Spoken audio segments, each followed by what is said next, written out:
El ir solamente como ir y predicar, ir y evangelizar. Y se puede hablar y destacar mucho acerca de ir y evangelizar. Se pone mucho cargo encima de alguien que tiene que ir y predicar la palabra, a predicar el evangelio, pero no lo suficiente en vivir el evangelio. Y si nosotros queremos ser personas o una iglesia que entiende misiones, que sale a evangelizar a otros lados, a otros países, no sé, quizás para algunos que están acá, esto es la primera vez. A lo mejor para ustedes jamás se les ha ocurrido ir a otro país y hablarles de Jesús. ¿Ya? Pero la cosa es que cada cosa que nosotros queremos hacer para servir al Señor, tenemos que entender que primero tenemos que vivir la palabra que vamos a predicar. Eso es muy importante. Si nosotros vemos la vida de Jesús, en los tiempos de Jesús, había que ver para creer. Y hoy en día eso no ha cambiado. ¿Cuánto más hoy en día? Uno tiene que ver para creer algo. En los tiempos de Jesús, Jesús tenía que mostrar milagros. Hizo muchas sanidades. ¿Y cuál era su petición delante del Señor cuando Él iba a resucitar a Lázaro de muerte? Padre, ahora glorifícate para que puedan ver y creer que yo soy tu Hijo. ¿No es cierto? Y aún así el corazón del ser humano es terco, es duro. Aún así muchos no creían que Jesús era realmente Hijo de Dios. Pero yo creo que una de las cosas que más marcó a los discípulos de Jesús, a lo mejor no era tanto las sanidades que hizo o los milagros que hizo. Yo creo que fue mucho la consecuencia que él vivía, lo que él decía, su vida iba en consecuencia con eso. ¿Me entienden? Lo que él hablaba, él lo vivía también. No era como los fariseos, que decían, pero no hacían, que predicaban, pero no cumplían. Jesús era distinto. La palabra de Dios nos dice, la Escritura dice, jamás hombre alguno ha hablado como este hombre. También la Biblia dice que la gente se admiraba de su enseñanza porque su mensaje era con autoridad. ¿Por qué? Porque él no solamente iba y predicaba, sino que iba, predicaba y vivía la palabra. Predicaba las palabras de Dios su Padre y los vivía. Entonces nosotros tenemos que tener primeramente eso claro, que nosotros tenemos que hacer toda la tarea completa. Tenemos todo un proceso de ir y hacer discípulos, bautizar, enseñar, vivir la palabra de Dios. Cuando los primeros misioneros salieron, que fueron Pablo y Bernabé, ellos cumplieron con este mandato. ¿Ya? Si se dan cuenta, ellos salieron y el Espíritu Santo los apartó a ellos para ir ¿dónde? Para ir y llevar las buenas nuevas a los gentiles. Primeros que fueron y salieron del pueblo judío para hablar acerca de Jesús. Y ellos iban a un lugar, predicaban, después iban a otro lugar, predicaban, pero siempre dejaban personas ahí encargadas. Y después volvían para ver cómo estaba yendo la gente que había recibido a Jesús, que habían aceptado y creído, y comenzaron después un tiempo de discipular. Entonces es importante que nosotros hacemos la tarea completa. Entendamos que misiones es eso. Tenemos que hacer la tarea completa. ¿Amén? Es un proceso que tenemos que tener claro. Ahora, vamos a ver un poco acerca de qué significa integrar. ¿Han escuchado esa palabra, integrar? Ya, ¿qué significa? ¿Completo puede ser? Muy bien. La palabra integrar significa totalidad o completo. ¿No es cierto? Totalidad o completo. Ahora vamos a ver cómo esto se aplica a las misiones. ¿Qué tiene que ver esto con las misiones? ¿Ya? Como esto significa algo total o completo, en realidad se refiere a los diferentes campos de la vida humana. ¿Ya? Por ejemplo, el hogar, la familia, los negocios, los hospitales, las universidades. Se toma todo en completo, ¿ya? Todo eso. Ahora, cada una de las cosas que yo acabo de nombrar, todo eso se encuentra en cada nación de cada país de este mundo. Cada grupo étnico, cada nación tiene su familia, tiene sus negocios, tiene sus propios hospitales, tiene sus universidades, tiene todo eso. Es algo que nos une como seres humanos. Porque lo que hay aquí en Chile, en cuanto a esto, también lo hay en África, también lo hay en la India, en la China, ¿ya? Tal vez bajo otro sistema, pero es lo mismo. Estos son áreas de la sociedad, ¿ya? Entonces, es muy bueno que nosotros podemos entender que es algo global también, porque embarca todo el mundo, porque es algo que se encuentra en todos los continentes del mundo, ¿ya? Ahora, nosotros no debemos limitar el concepto de misiones a solamente cruzando una área geográfica.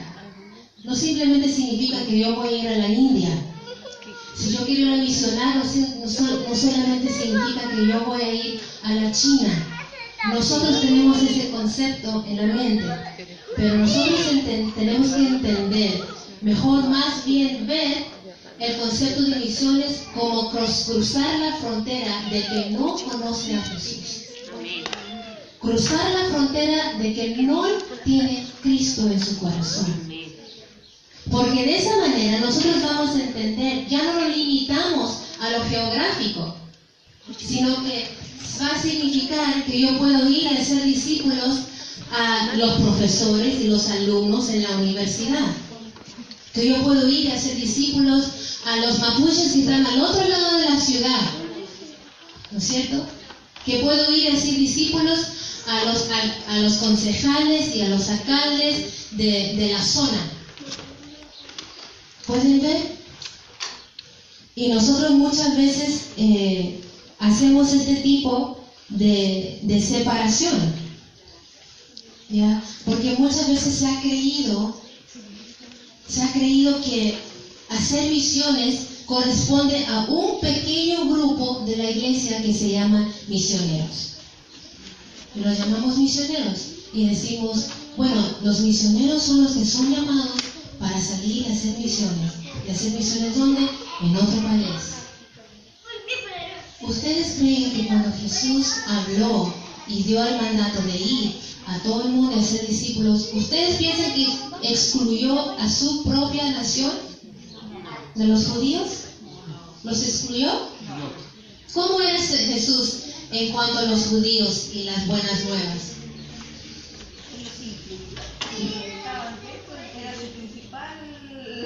Era su principal enfoque. Muy bien. Él era celoso de que primero el reino de Dios llegara a ellos, a los judíos, a su propia gente.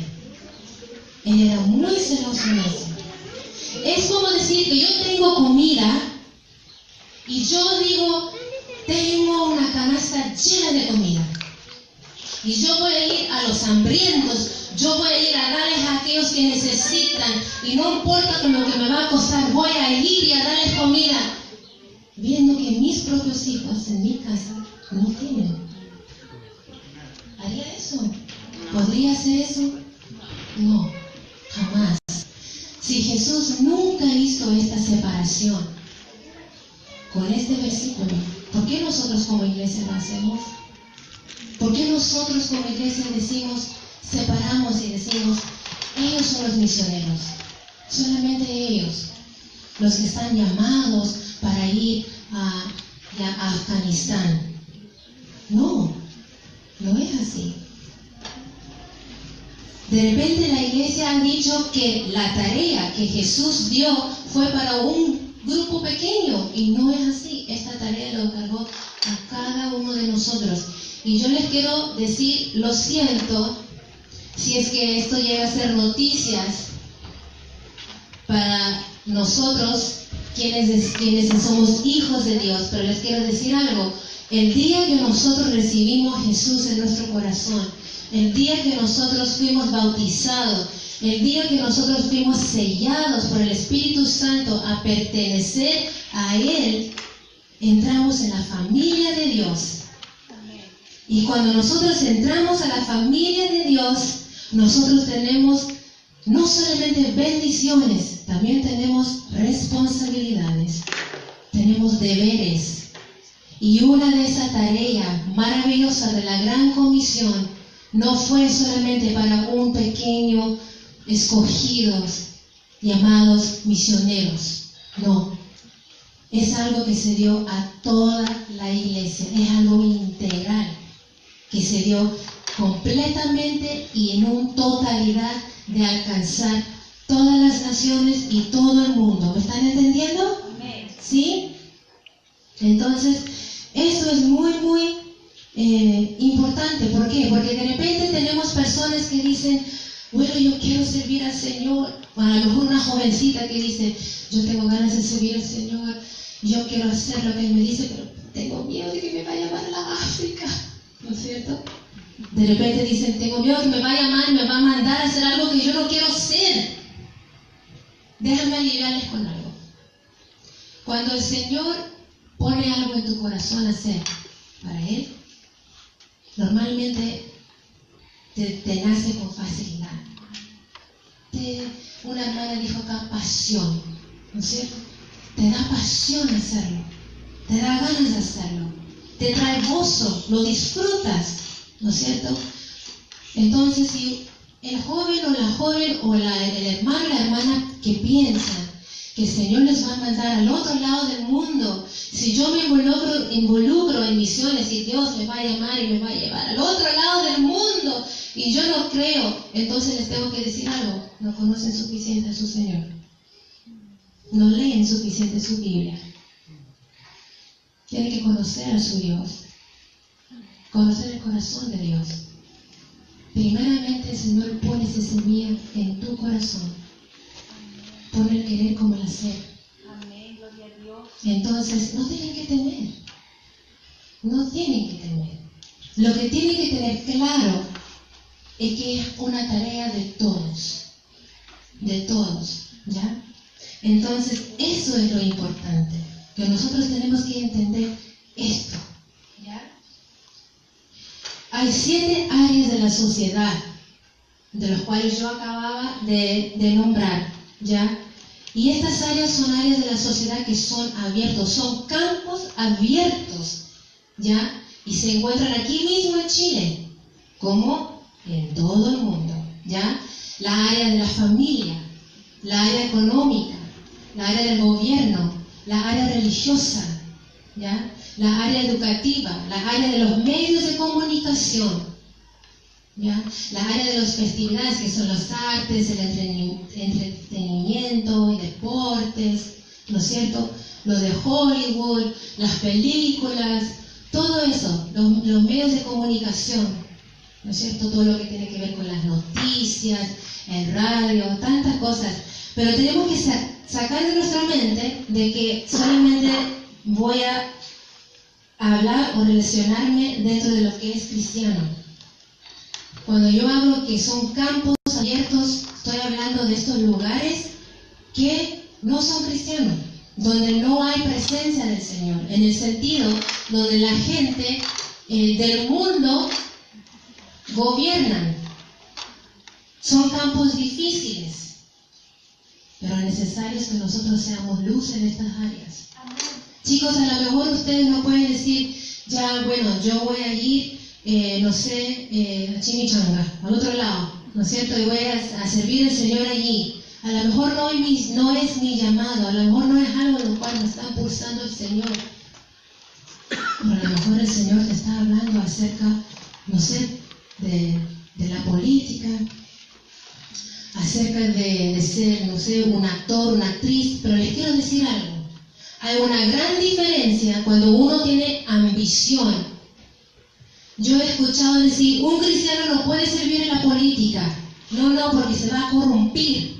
Con el tiempo se va a corrompir. Y ahora yo les puedo decir que sí, eso tiene mucha razón, es posible.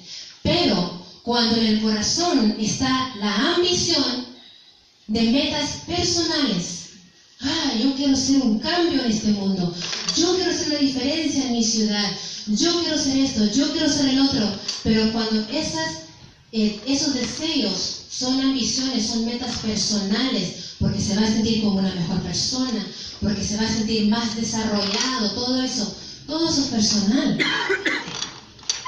Pero cuando uno dice, yo tengo un llamado de parte de Dios, yo siento que yo soy bueno en manejar los negocios, siento que voy a ser un buen empresario y yo quiero ser un empresario para poder ganar esta área para el Señor. Nosotros no pensamos en estas áreas. Estos son campos misioneros. Estos son campos misioneros que nosotros tenemos que comenzar a invadir. ¿Ya? ¿Saben lo que ha sido la postura de la iglesia a través de los años? Tomar la última fila de atrás y no tocar estos lugares. Y hoy en día, ¿qué vemos? Los derechos de las mujeres, ¿no es cierto? Los derechos de los niños, de la igualdad en el matrimonio, todas estas cosas. Y cada vez va de peor en peor.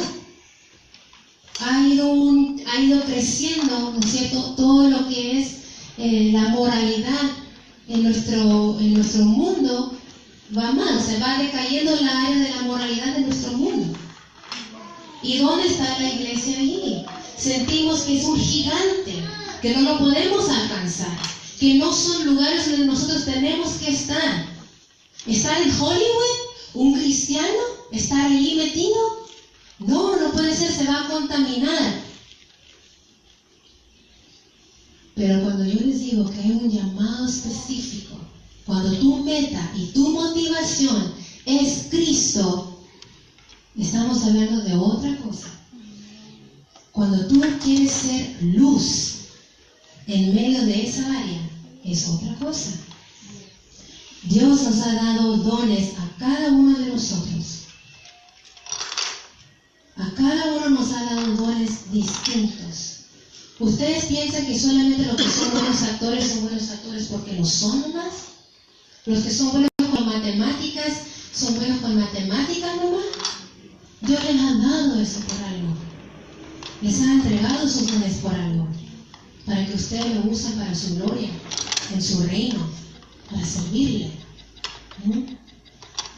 No fue así nomás que yo nací en mi país, que al final iba a terminar hablando 2 idiomas, español e inglés. ¿Para qué? ¿Para que yo pueda tener un mejor trabajo? ¿Para que yo me pueda desarrollar mejor en mi país y ganar un mejor sueldo? ¿Era por eso? No. Dios tenía otro propósito con mi vida. Otro propósito con mi vida. Un llamado específico conmigo. ¿No es cierto? Entonces, imagínense lo que pueden hacer cuando nosotros entendemos que esto es una tarea de todos nosotros, que esto es algo que cada uno podemos abrazar, ¿ya? Que es algo que nos corresponde, porque aquí tú vas a tener a alguien que va a estar con un llamado y a lo mejor va a salir a vivir en medio de los musulmanes y alcanzar a ese pueblo musulmán, y tú vas a tener a otro que está por acá trabajando en la política porque su meta principal es alcanzar a los políticos de ese lugar, o a lo mejor ser testimonio entre todos los médicos y los doctores y las enfermeras que están trabajando en los hospitales. Nos tenemos que levantar, nos tenemos que unir para poder hacer esto. Lo mismo que nos enseña a nosotros. La primera área espiritual es que nosotros necesitamos ser perdonados. ¿Por qué? El salmista decía, mientras callé, se envejecieron mis huesos. ¿Pero qué cayó él? ¿De qué habla este salmo un poquito más adelante? Habla de... ¿Quién me puede decir de qué habla? Empieza, dice que el hombre, cierto, que es perdonado, dichoso es el hombre que es perdonado. Me está hablando del perdón. Amén. De cómo nos sentimos nosotros cuando llegamos al Señor cargados de pecado, con una mochila grandota en la espalda llena de pecados, y el Señor nos quita esa mochila cuando nosotros confesamos nuestro pecado, nos arrepentimos, le pedimos perdón al Señor y Él nos perdona. ¿Cómo quedamos? Quedamos livianitos, ¿verdad? Es lo mismo que nosotros tenemos que hacer cuando salimos a misiones. Ustedes cuando salgan a misiones, porque yo confío de que cada uno de ustedes va a salir a misiones, si no, no estarían aquí. No es casualidad, chiquillos, de que ustedes estén acá. No es casualidad, hermano, de que usted esté acá. Usted está acá porque Dios lo ha traído en este día, para que usted escuche de misiones, se impregne de misiones, viva de misiones y haga misiones. Amén. No es otro el deseo del corazón de Dios. Y vemos que misiones, hermanos queridos, es un total. No es solamente ir y predicar el Evangelio, sino que hay que ver más allá. ¿De qué está doliendo esta persona? ¿Qué le falta? ¿En qué, Señor, tú quieres que yo le ayude? ¿Ya? Estamos acá en el perdonar, ¿cierto?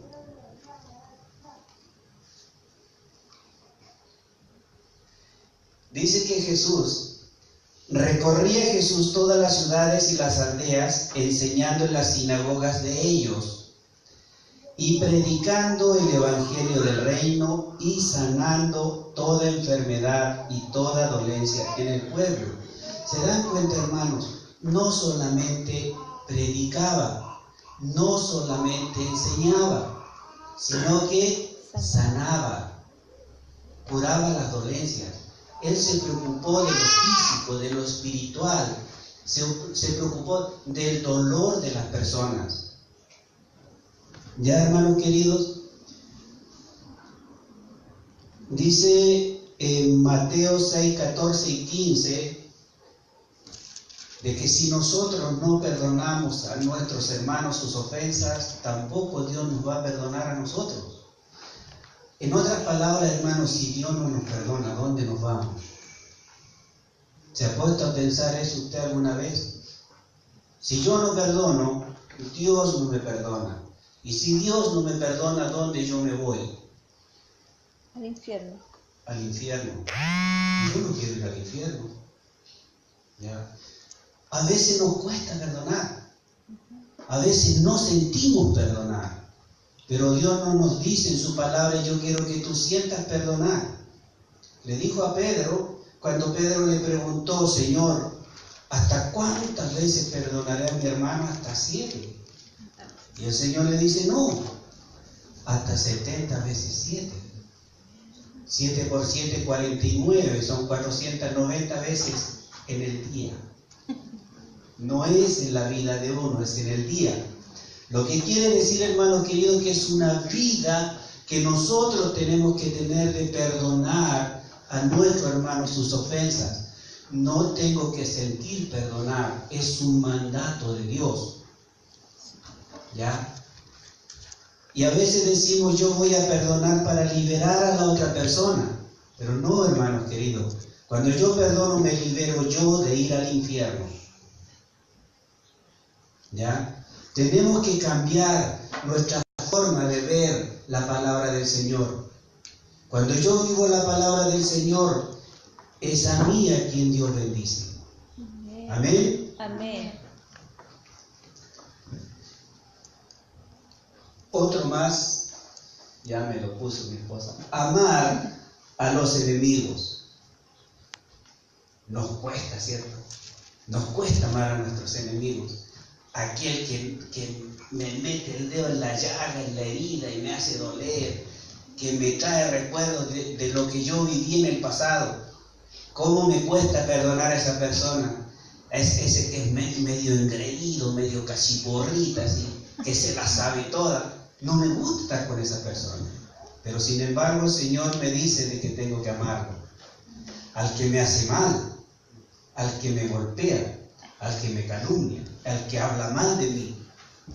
No es fácil perdonar o de amar a esas personas. Pero sin embargo el Señor nos manda a amarlos. ¿Ya? Yo les quiero contar un pequeño testimonio que yo viví estando en la isla de Yulín. Es una isla pequeña, un poquito apartada de la isla grande de Siloé. Cuando trabajábamos nosotros en Juventud con una Misión, se compró un terreno en esa isla pequeña, hicimos una casa y vivíamos ahí. Había un hombre que nos hacía la guerra todos los días, hermano querido. Todos los días, amenaza tras amenaza. Se iba al sitio, quería cortar el sitio por la mitad, poner cerco, estaca y hacer lo que él quería. Y un buen día estábamos orando nosotros con mi compañero y de repente sentimos unos gritos y eran insultos para nosotros. Y nosotros nos pusimos a orar. Señor, envía fuego del cielo para que lo consuma a este hijo de Satanás, filisteo pagano y circunciso, ¿qué se cree? Cuando viene esta palabra, mi hermano, ama a tu enemigo. Fue triste darme cuenta de cómo estaba mi corazón. ¿Cuántas veces le ha pasado eso a usted? A lo mejor no ha pedido que descienda fuego del cielo, pero le dice, Señor, ¿te lo llevas o te lo mando, cierto? Porque pensamos así, hermano. Somos así. Cuando ya estamos cansados, hermano, de vivir una situación difícil, cuesta llevar a los pies del Señor. Pero tenemos que llevar. Tenemos que llevar. No somos jueces. No somos verdugos. Somos simplemente instrumentos en las manos del Señor. Amén. Marcos 10:45 dice así: porque el Hijo del Hombre no vino para ser servido, sino para servir y para poner su vida en rescate por muchos. Cuando Él murió en la cruz por nosotros, hermanos queridos, Él nos dio vida, vida eterna, y nos salvó. Es por eso que nosotros tenemos que acordarnos de esa gente que está muriendo cada día afuera sin conocer al Señor. Tenemos que llevar a esa gente que conozca al Señor, porque el Señor les va a dar la salvación y la vida eterna que nos ha dado a nosotros. Ahora vamos a ver una necesidad física y emocional. Sanó el Señor a los enfermos. ¿Ya?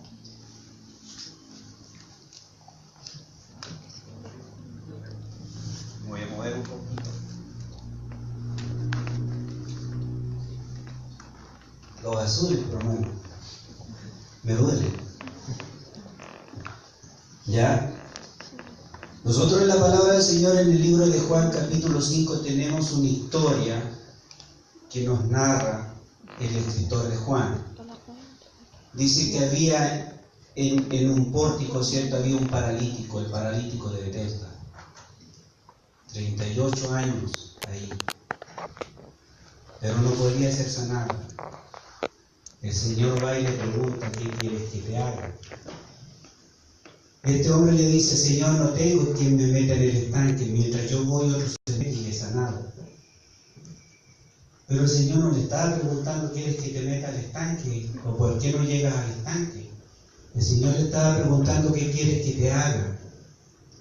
Lo sanó. Toma tu lecho y anda. Es lo mismo que nos dice a nosotros. Sanó a este hombre de una enfermedad física. No podía caminar, se fue caminando.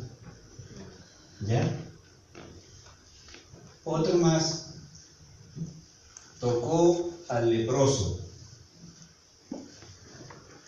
Los leprosos en esos tiempos andaban con una campanita y la hacían sonar y decían impuro, impuro. Caminaban haciendo sonar su campanita y diciendo impuro, porque la lepra era contagiosa, se le pegaba al resto de las personas. y los metían a un rincón por allá en unas cuevas donde de ahí no podían salir. Nadie se atrevía a tocarlos. Pero sin embargo, cuando este hombre le dijo al Señor: Señor, si quieres sanarme, y el Señor le dijo: quiero.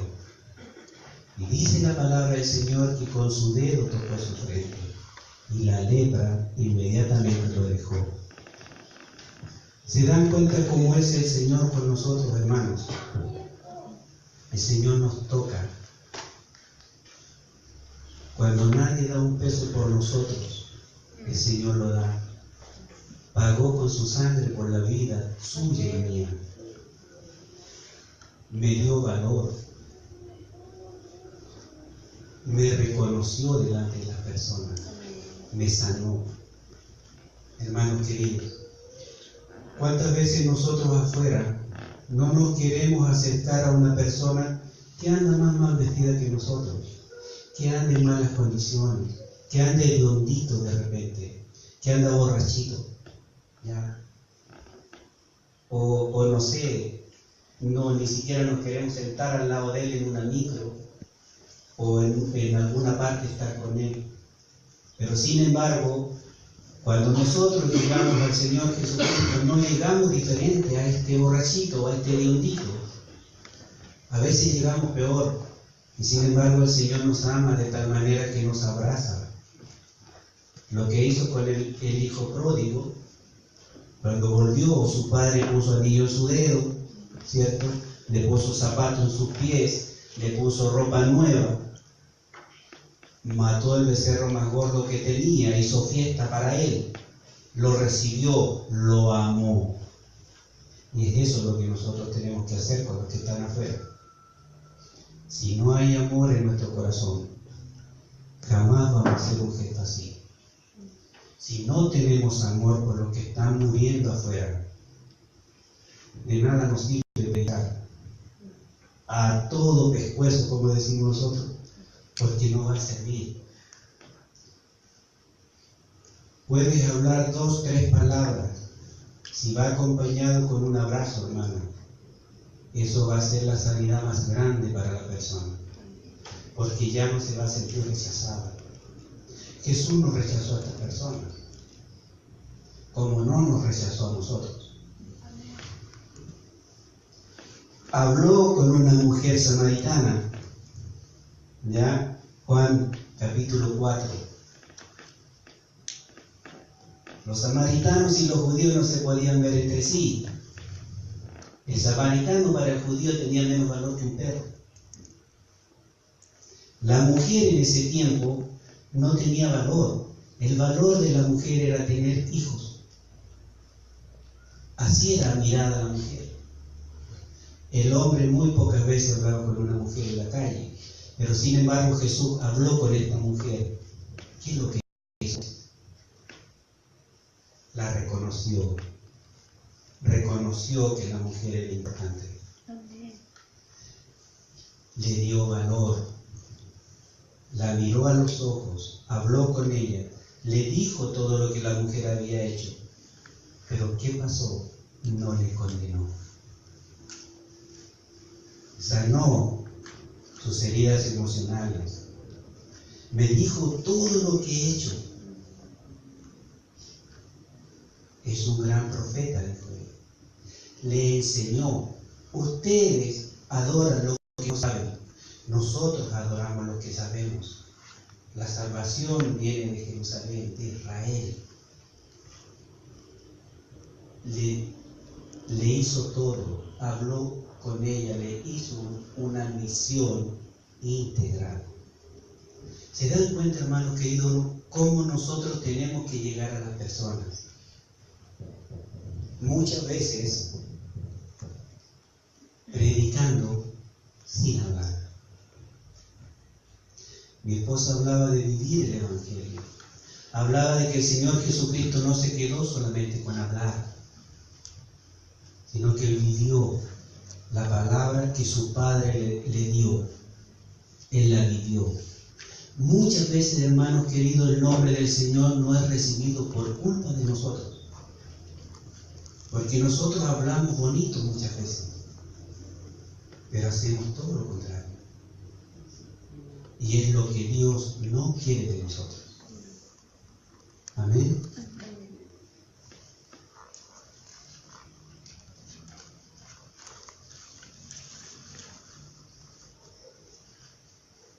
Multiplicó los panes y los peces para las multitudes. Aquí el Señor está hablando, dice su palabra, que Él tuvo compasión de las multitudes. Hace 3 días que están acá y no han comido, tienen hambre. Tengo temor de que por el camino se desmayen. Él les dio de comer, suplió esa necesidad que había en ellos. ¿Se dan cuenta? La palabra en el libro de Santiago nos habla de que si hay un hermano y una hermana, ¿cierto? Dice, si un hermano o una hermana están desnudos y tienen necesidad del mantenimiento de cada día, y alguno de vosotros le dice, id en paz, calentaos y saciaos, pero no les dais las cosas que son necesarias para el cuerpo, ¿de qué aprovecha? Es por eso que nosotros tenemos que ir un poco más.